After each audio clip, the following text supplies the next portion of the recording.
আসসালামু আলাইকুম। সবাই ভালো আছেন? তো আজকে দেখতে পাচ্ছেন বাসায় এক মেহমান আসলো।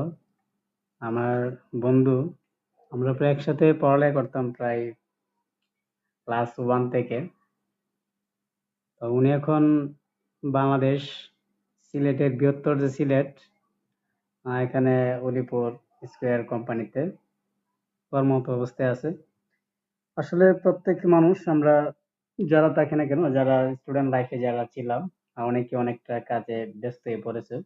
যার যার মতো করে জীবন যুদ্ধে প্রত্যেকেরই আসলে যেতে হয় ওই লাইফটার পরে। আর সবাইকে আসলে কাছে পাওয়া যায় না। ঠিক আছে?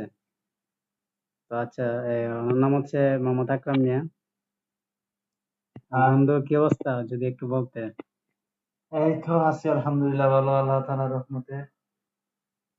আচ্ছা, সবাই কেমন আছেন?